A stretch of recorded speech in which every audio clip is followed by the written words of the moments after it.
Ooh,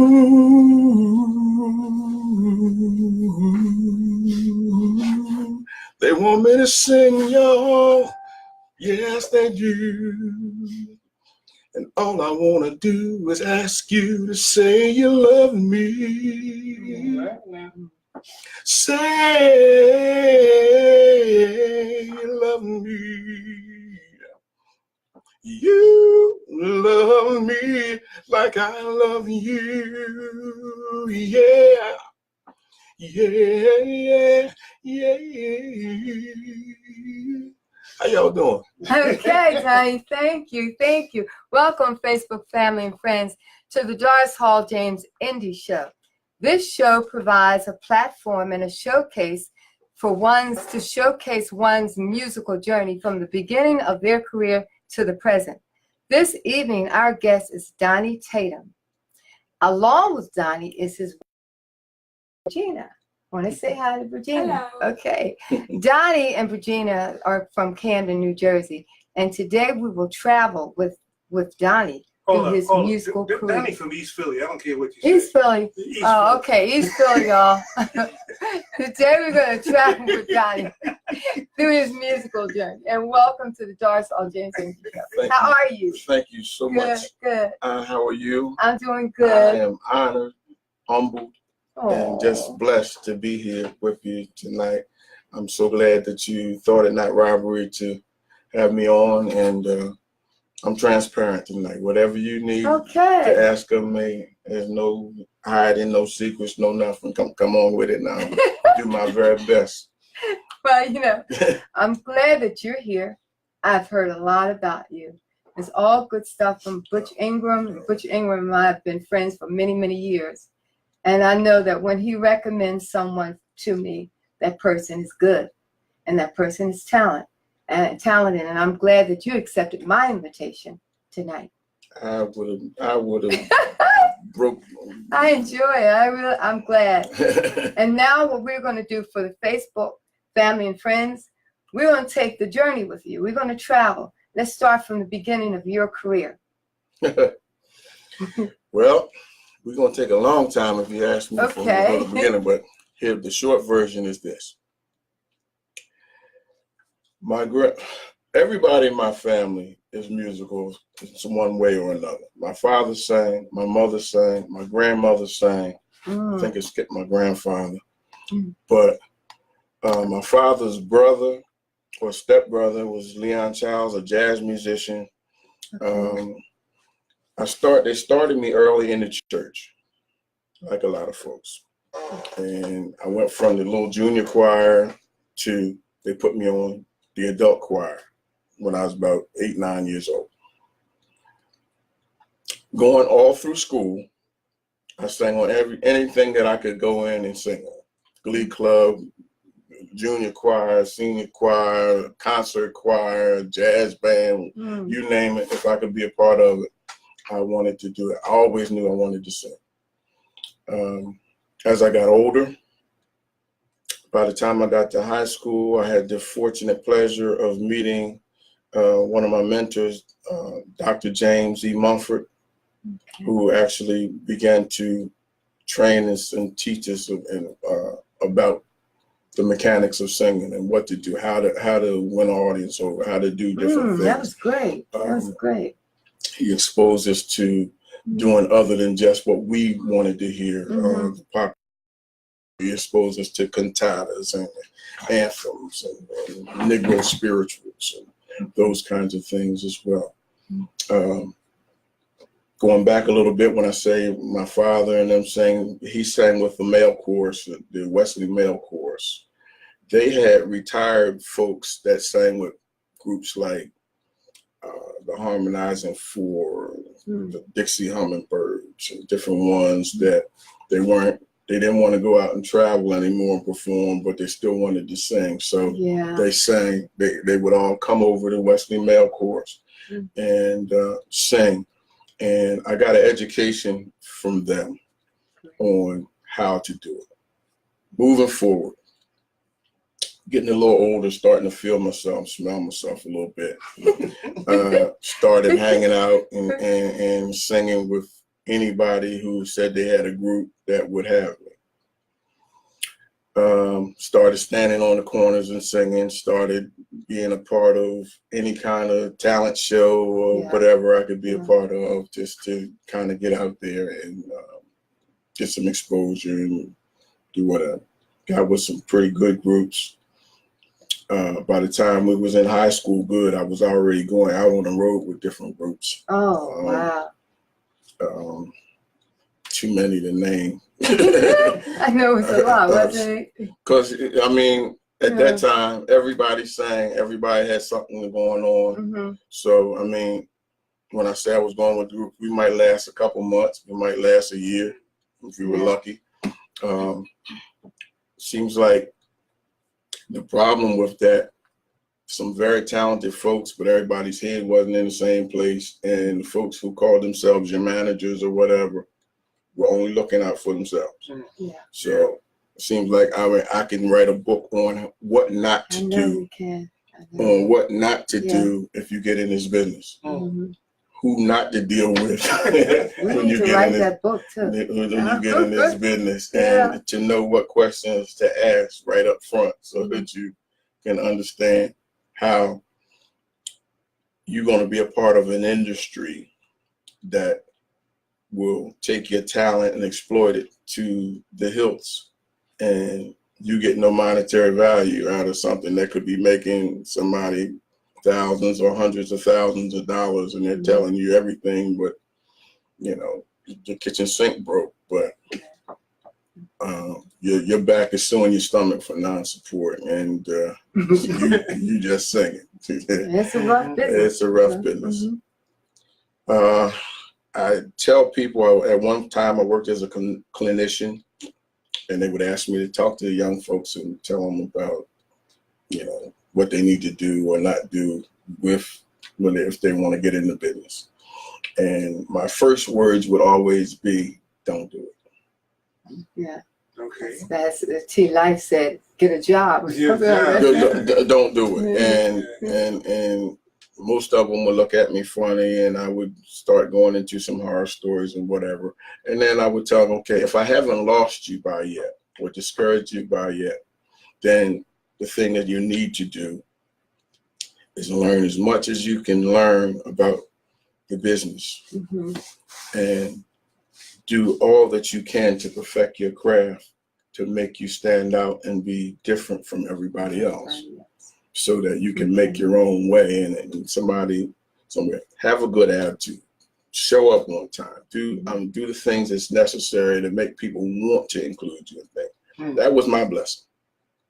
I never thought that I was the greatest singer, but my attitude towards it, the love that I have for it shows, and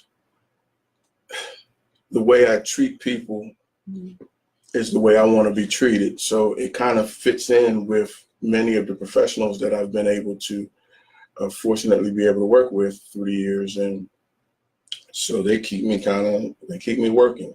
I have my ups. I have what I call feast or famine times.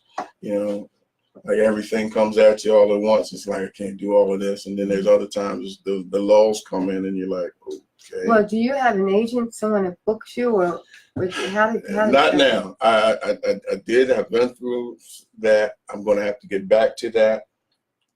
And I kind of was going to get into some of that later on in Okay, you continue.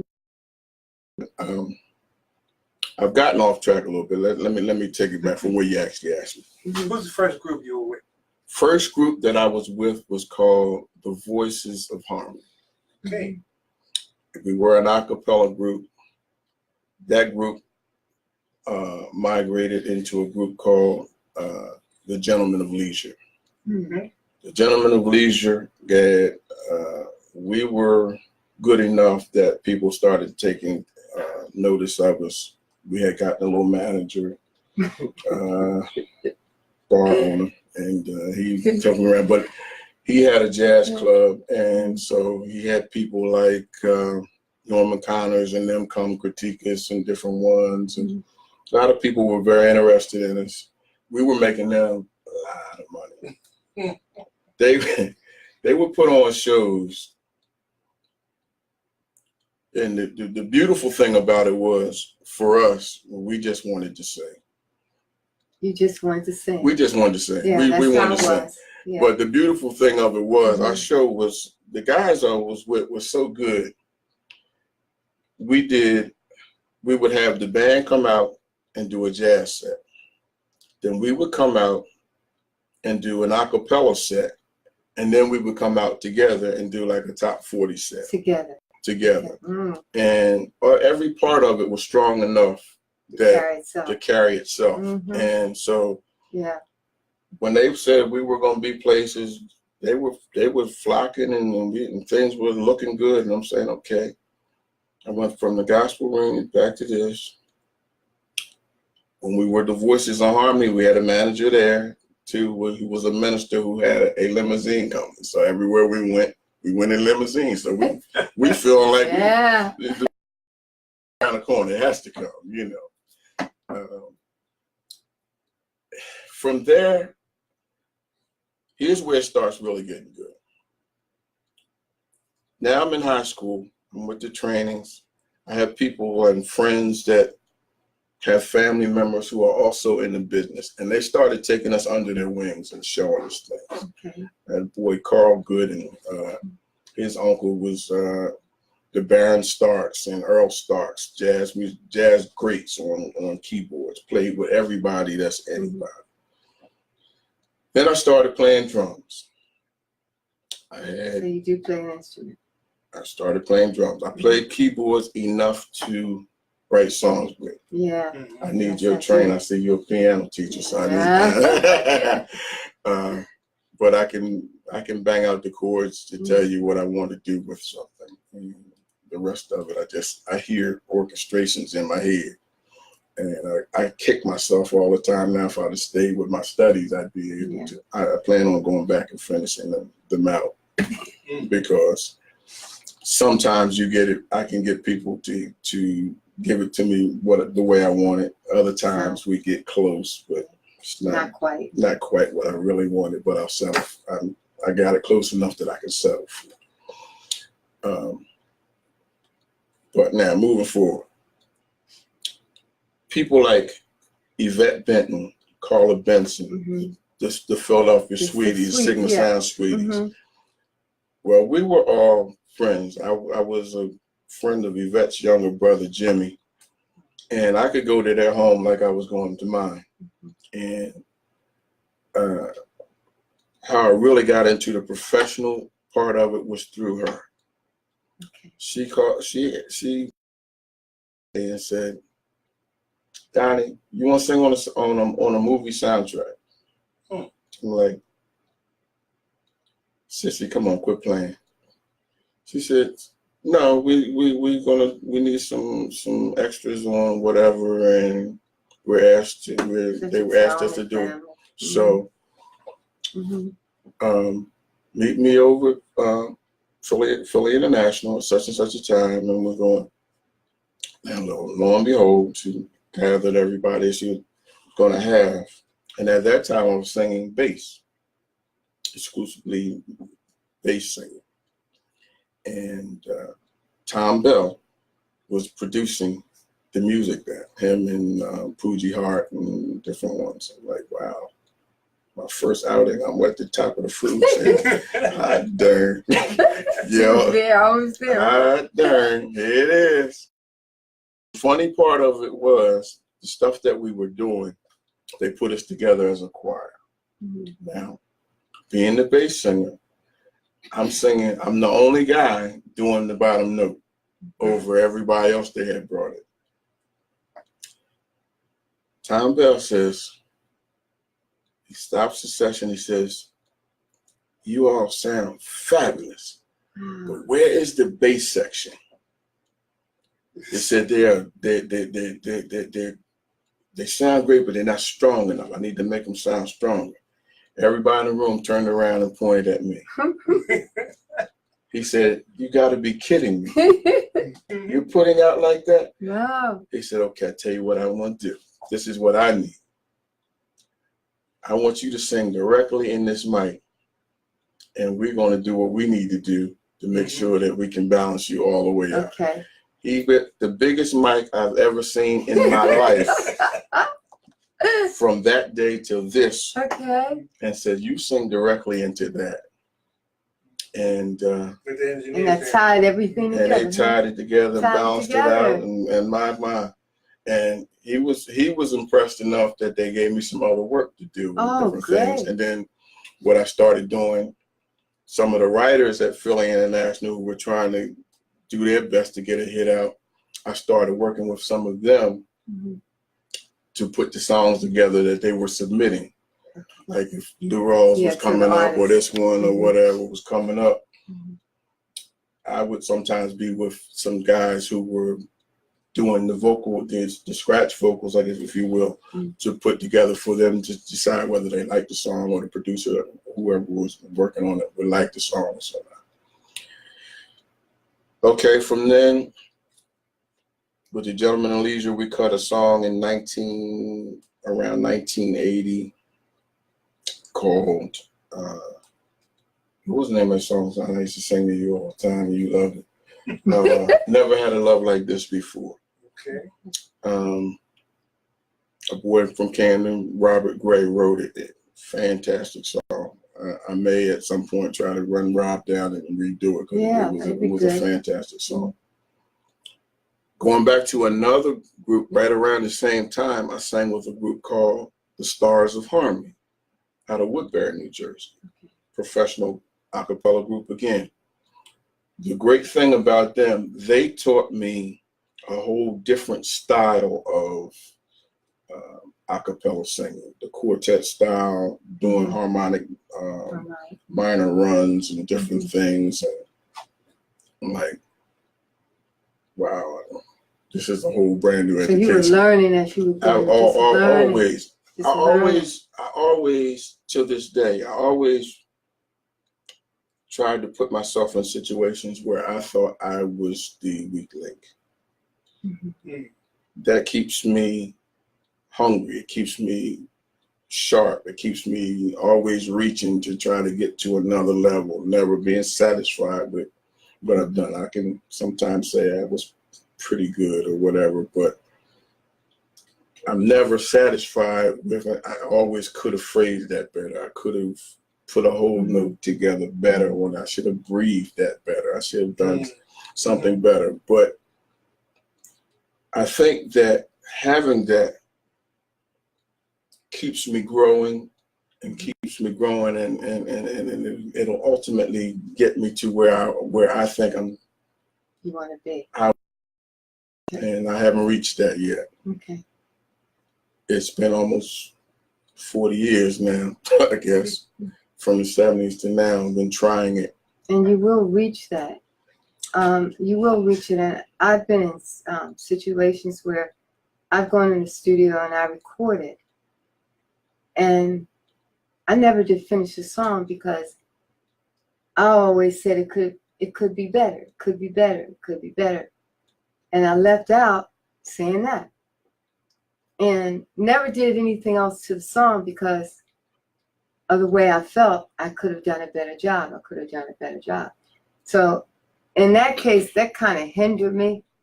You know, I never was satisfied with what I did. I always thought I could do better. And when you said that, it's like I never looked at it as like a teaching moment, you know, that I could learn from that and keep going. Always. I think that I was always, I'm a believer. I'm a faith believer. And I believe that God has always put me in situations where somebody could teach me different things. And I was always open to try to learn and receive those things from whomever it may be. Like I said, when I go back to the Stars of Harmony, I learned so much from those guys. A brother, Louis Crometti, there. He sang with the Ghetto Children before he went back exclusively gospel. Now he's a minister and whatever. But he taught me a lot on going on. James Mumford, Dr. Mumford, taught us a lot, what to do, how to he was like the Camden's Motown, if you will. And everybody toolies that wanted to do this, they've gone way out in the business. And I mentioned the Carla Benson. She recorded as the most recorded female vocalist of in music history at one time in the Guinness Book of World Records. That's one of his star pupils. He left town before he got finished working with me, but we stay in contact till this day. I call him Pop. And if you look on my website, I say I attribute the longevity of what I've done to God himself, for blessing me with talent and ability, and Dr. Mumford, who put the rest of it in. But then along the way, there were other people as well that did it. Now, getting back on track, when I come from after the Stars of Harmony and the Gentlemen of Leisure, I kind of got tired of going through personalities for a minute. I went as a solo artist. I was doing a lot of gospel stuff at the time. So I went out solo. And in the gospel arena, I opened for, or shared the stage with greats, the Dixie Hummingbirds, the late Willie Neal Johnson and the Keynotes, the Jackson Southerners, Commission, Douglas Miller, you name them. You know, I've been on stage with them, opened up for them. But what got me was when I'm going to churches and the ministers are telling me, well, we made an agreement on what you were to be paid. And I know it looks like we have a packed house, but we didn't make what we were supposed to make. So you got to take a short. I'm like, wait a minute. I left the other arena because I thought the same kind of thing, right? Okay. I tell you what, y'all can't waver my faith, but I'm not going to deal with this. So another friend of mine, I had one for a period, I kind of slowed down performing. I started writing. Had been doing a little bit of it all the time, but I started writing. Lo and behold, if you remember back in the day, what it cost you to get a full accompaniment of musicians, studio time, and whatever, versus what you can do today with it, it's at very different ends of the spectrum. Yes. You know, it might take you 10 grand to just get a session going back then. Now you can do it for whatever. Couldn't afford to do that. So I took advantage of the opportunity I could get it when I was being called in to do some things. If there's any time left over, could y'all do this for me? That was smart, right? Yeah. Could you do this for me? Okay. I need a track for a performance I got to do. Can y'all do this for me real quick? It don't have to be great, just and most times, you know, It's okay. Come on, we'll throw it down, and they would throw stuff down for me. So I would use those tracks. Well, a friend of mine said, "Listen, I need you to do some stuff with me. Come on back out and do some things. Folks need to hear that voice because you hired me." You know what I'm saying? I don't know, man. I don't know. Been a little bit. So they got me back out. You couldn't stop. Couldn't stop. Never would stop. Never would stop. But I was content to sing to me. And then we wouldn't have heard of this voice that you had. Well, right. So now we're coming forward. Butch, back in the day when he was at Fantasy and WMOT and all of that, he had tried to get me to do some work with him back then. And by then I had started doing some things and whatever, and I was like, I don't know. Yeah, kept hemming and hawing, and I just said, nah, I don't know if I'm gonna do that again like that. So then I started working with folks a little bit. Some other folks, they were calling me in the studio and doing different things. So I'm making a little money and I'm doing whatever I'm saying. I'm content here, man. You can tell me I can do some oohs and ahs and some hand claps and And you know, all the things you can't do anymore because the machine does. They were paying me like it was $70, $80 an hour, sometimes over 100, sometimes getting double scale, whatever. I'm Okay. like, wow. You mean y'all gonna pay me like that to do this? I'm hit. That's it. I'm good. Let's keep doing this. You want to say hi to his friend? Okay, excuse me a minute. I'm gonna say hi to Jess. Jess, you there? Oh, Rachel. Hi. How you doing, Rachel? Ricardo, Roberta, William James joined. I can see if I can get down. Donnie, you too. Okay, is that Oh it? yeah, Okay. I see a lot of my people. One of the stations that I'm a family member of is Classic Soul 1075.com. Okay. And I see a lot of my family there. I see Beverly Holloway and Big Brother Jeff Fontenelle and Sheila. And I think I saw some other folks earlier there. You can scroll up and down. Yeah, I saw some other folks earlier. I thought I saw Kate, Charlotte Lisa, and different ones. Randy. Wow. Yeah. I see a lady I haven't seen in quite some time. My goodness. She's from the Netherlands. Ben Sailor. Oh my God. Isn't that something? They pop up. Andrea Jackson. You all may know her. I see a good friend of mine that comes to the shows when I go out with a group now called the Old News Band. Marianne, she's home. Oh my God. I love you all. I love you all. I love you all. I want to say hi to Lisa and Randy and Wardell and Lisa. I'll be seeing you on September 13th. We'll travel your musical journey with you. Thank you. Okay. Okay, now back to Ram. So, where was it? I was at them getting me back out. Yeah. And Butch was coming to you. And Butch was coming to me. Mm-hmm. I'm going around supporting with different friends of mine and whatever. And by 2008, let's say, before I get to there, let's say, in the 90s, I did an album called Thoughts, where was some live performance stuff that I had done and a couple other things that I was experimenting, trying to learn how to play. And I thought they were good enough to do something with. They really weren't, but I weaseled my way to get them out and sell them out of my trunk of my car and whatever at that point. Did another one called Messages or something to that. What did I name it? My own self, Lord have mercy. You know, when you said sell out your car, it reminds me of something Larry and I used to do.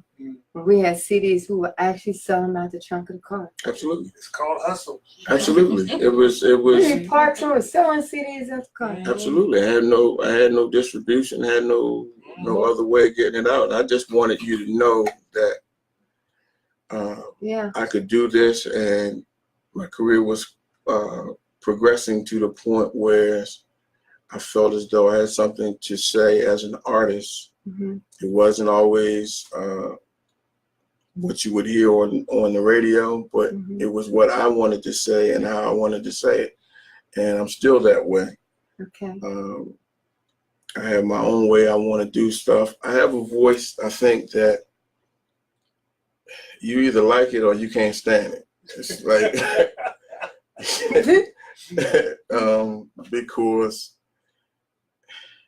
I like Teddy Pendergrass and the hard Marvin Jr. and those kinds of guys.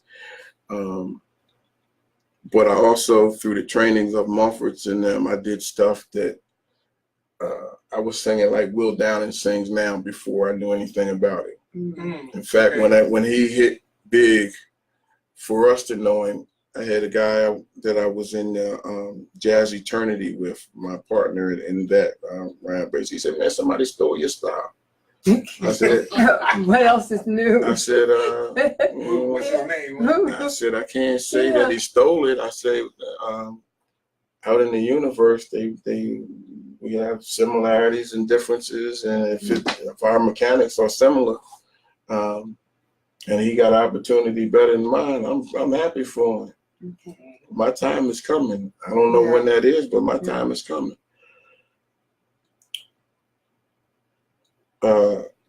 Getting on to that, by 2008, I had acted in a play. Guy came to my job and says, my lead singer has to go overseas. We're committed to do this play, and I've heard so much about you. You don't have to audition. Isn't that great? You don't have to do anything. This is what you're going to get paid. This is your per diem. This is going to be this. And I'm saying, I can't do it. I'm in the middle of a project in the studio, and I'm doing whatever, and I can't stop and do this. And he said, listen, I'm coming under the authority of the Most High. And he said that you are the guy for the part. And my mother was living then. So I went back and I talked to my wife, and I talked to her, and she said, boy, are you crazy? Oh yes, you're going to do that. I said, okay. I haven't acted since I was in high school. You want me to try to actually do this? Okay. So they took me in, and the people that I sang with in that sound like angels. I told them, I said, y'all are going to have to take me under your wing, because I'm real green with this in this arena. And they did. And the folks liked me so well that when we did the first run of it, was called If Only for You. When we did the first run of it, they liked me well enough that when the lead singer actually came back, they wouldn't let me go. They put me in another part. Great. And said, we hate to make you learn something else, but we're not letting you go.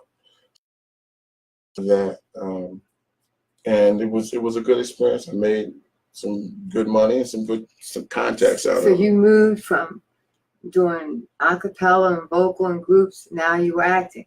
You were in a play. I went in acting a little bit. Yeah, So but we were with the Gentlemen of Leisure and coming through those kinds of groups. I was working with bands too. So I mean, we had the live show thing going on. Now friends are beginning to know. I'm beginning to make a little noise, and people beginning to know who I was. So now they calling me for projects. They're calling me out the audience. Can you come sing? Can you do this? Yeah. I mean, I sang with MFSB Saturday. Okay. Past. I was out the audience. They said, you know these, you know the Philly sound material. Come on. Come on up, huh? Good. But I had worked with them before, behind the scenes a little bit. But it was like, I came to enjoy you all, and now y'all got me working. But let's do it. Let's do it. But now I'm getting ahead of myself. In 2008, I joined True. True was a group of friends that, one of them, Primo Wansley, he was the guy that actually got me in the Stars of Harlem. Been knowing him forever. The other guy was Jimmy Williams. And some premier groups and different ones. And we decided to come together and do this. They had a problem with the other guy that they had there at the time. But it all worked out.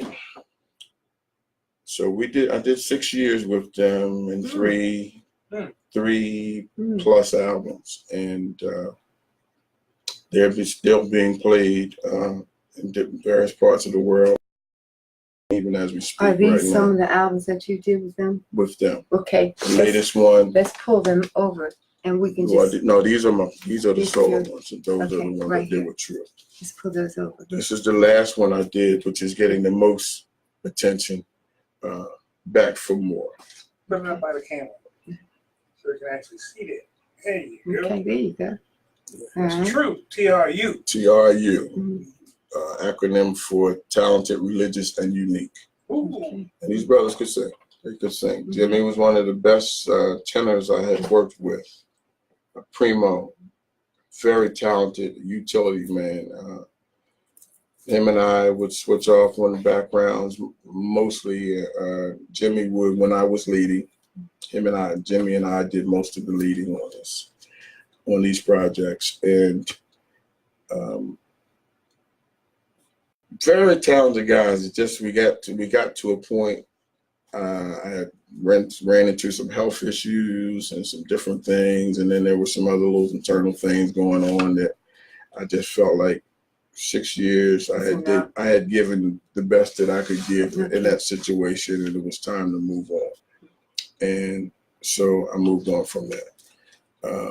Before Back for More, we did My Love Is True. My Love Is True, which I'm an executive producer on that, which also did the production on that, and this is on Society Hill label as well.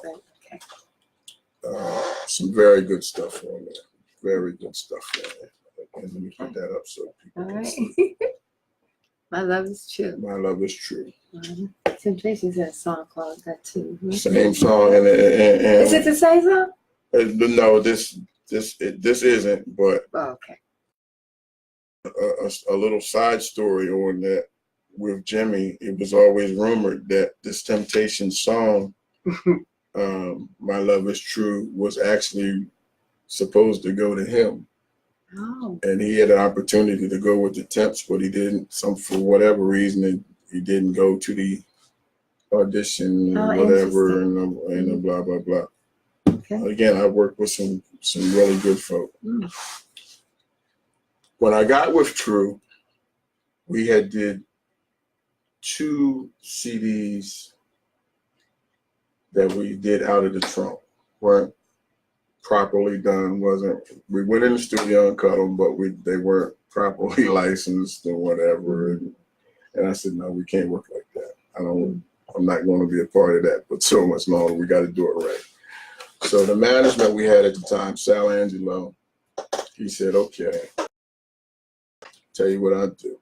I'll form a company and we'll put it out under that. So he went and bought the name to Sounds of Philly Music. I said, well, that sounds kind of close to whatever. He said, don't worry, I already got it all checked out legally and whatever, and it's not the same. I said, well, what people don't know that. He said, listen, it's not the same. Already got it. So this is the first album we did. And we went back and grabbed some gems all the way from Can I by Eddie Kendricks. I did If You Don't Know Me By Now. We did The Impressions, Keep On Pushing. We did a whole lot of stuff. You were talking about for your radio station doing some stuff for the Hispanic community. I wrote a song that flavor on it called You're Not Alone. Okay. And they loved it. And they also did featured it in Germany because they liked it. Okay. Great work. Great work. Great work, yes. In wanting to do some things on my own, I decided, I said, well, here's a song that I wrote for Jimmy when he was with a group called Promise of the Future back in the 70s. Okay. But I didn't give it to him until we were together as a group, and we cut that called Promise of the Future. It on internet stations and whatever. Now. This was in 2011. Oh, okay. It went to number 13 on the internet charts or something, in some kind of chart list. They had, I had the information home, and we were doing that out. It's pretty good little tune. I wrote it and whatever. What started my solo? CDs. What started my solo stuff? Look, Facebook. Look at this. Totally Human was the first one that I put out legitimately. Yeah, 2010. I wrote everything on there. It's an eclectic mix, except I did LTD's Love to the World, and I did Chicago's Beginnings, and I paid them guys a lot of royalty money for the mechanicals to do that. But I wanted to do it right because I knew that I had done those songs some justice, and I didn't want any problems. So we did that right. And the next one I did was getting a lot of airplays, a lot of good stuff. I was going through a period of just, there were some things I wanted to say that I needed to get out of my head to clear up so that I could say some other things. And on this, there's some really good stuff. I think when you all get to listen to it, you'll be able to appreciate where I'm coming from. Listen and play. You'll remember that he said that. But it deals with almost every type of emotion you can go through. From, it has something on there from gun violence to partying to spirituality to just message music. It has some love stuff. It has what I call my wedding song on there, The Gift of Love, Me and You. Really nice stuff. Now, is this available All of it. on iTunes? That's available on iTunes, Amazon. You can get all of this stuff that I'm showing you. You can get it on any of the online outlets. And then I put out this one during Love Talk. And if you'll see, you can see it. It's a silhouette of my wife and I, actually. Oh, this is nice. And there's some cuts on there that are getting some play. That made a little noise for me. Most of the play, thank God for overseas. They play a lot of my music over there. And again, Classic Soul 107.5 plays my stuff almost every day, something. And Butch decided, he said, well, those are pretty good, but you need my expertise on your own featured CD. We did the True Things, and some of this are reissues of what I did with them. And then there's some cuts that we went in and did some other things, and they brought in some other background singers and whatever. And we did those. And the song on there, DJ Rogers' song, Say You Love Me, everybody seems to love, and everybody's playing that one right now. And my wife made me like that one. Yeah, okay.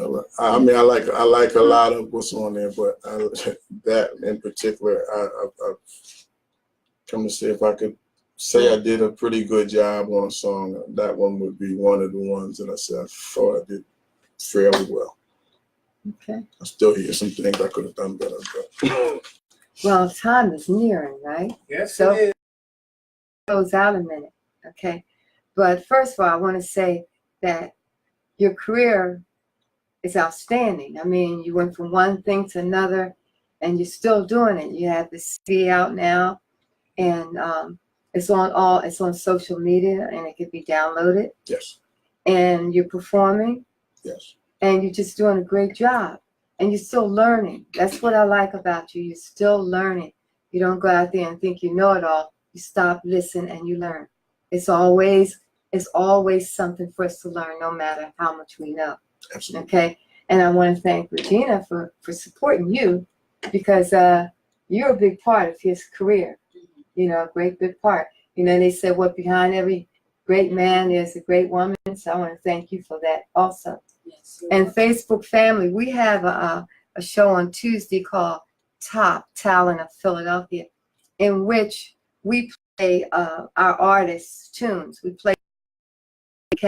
We choose an artist every week, and we play that artist. Hopefully within the next couple of weeks, Donnie's material will be played.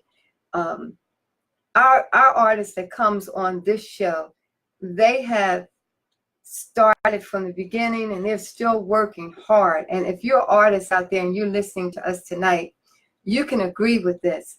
It's not a smooth sailing when you get into entertainment. And what Donnie said before is true. It's hard. It's hard, and it's you have to be dedicated to this profession, but it's worth it if you love music like we do. Is that correct? That's correct. It's worth it. All the trials and tribulations you're going to go through, one day it's going to pay off. You just have to work hard. You have to be honest, and have an open ear so you can learn. So we want to thank you today, for coming on our show and being so, it was intimate with your, with your career and telling us the good and the bad. And, I can feel the things that you were saying, and it's really good to have that. Philly Live Radio produces this show. Gilbert Lomax, he produces the Doris Hall James Indie Show. We sit down and talk, and we're carefully choosing our artists. And you were one that was highly recommended. Thank you, Butch, for that. Thank you. Yes, thank you. Thank you, Butch. And I want to say hi to Marcy. Marcy, come on in. I'm waiting for you. And Patty Roberts and Patricia and Harry and Pete and James Jackson. Ruben, hi, Ruben. And David and Howard Paul. Alice, how you doing? Athitha Brown, Tony.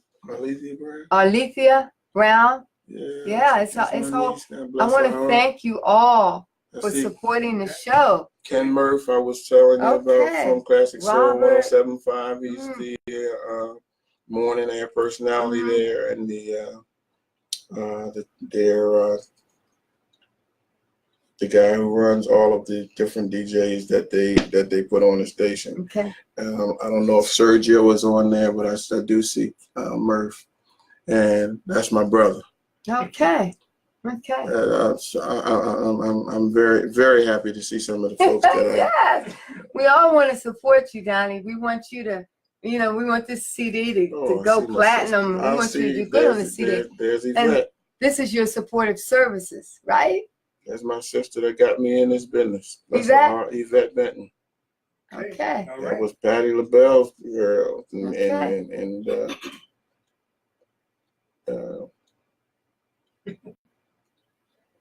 Avis Porter, Avis is on there, baby. Good gracious. Debbie Johnson. Girls in Texas somewhere. Lord have mercy. I love y'all. All right, you too. Okay. They go bad. Okay, well, we thank you very, very much for.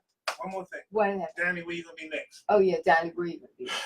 My next performance is September the 16th at Timeout Sports Entertainment Lounge in Barrington on the White Horse Pike. It is a fundraiser for a lifelong friend of mine, Frank Green, who had a fire, and a lot of the artists that he's worked with through the years are coming out to support him and do a fundraiser to help him get his house repaired and get his musical stuff and his clothes back together. He was exclusive soul.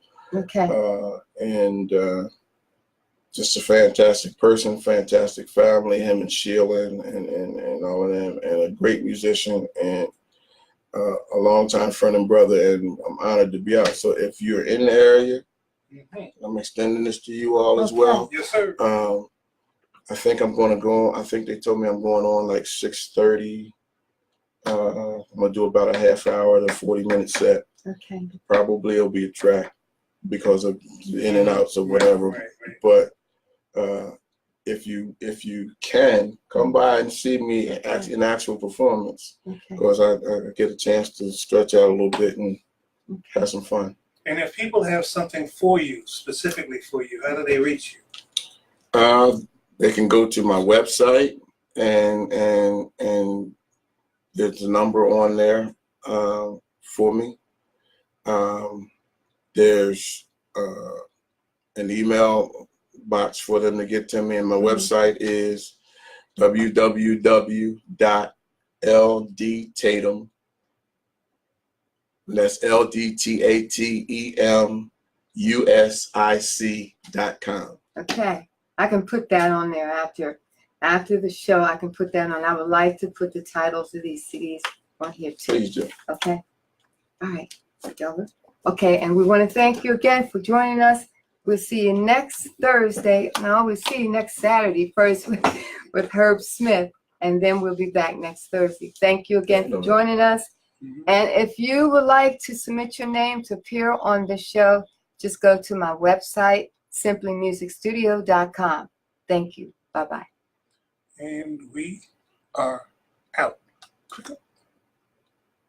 There we go.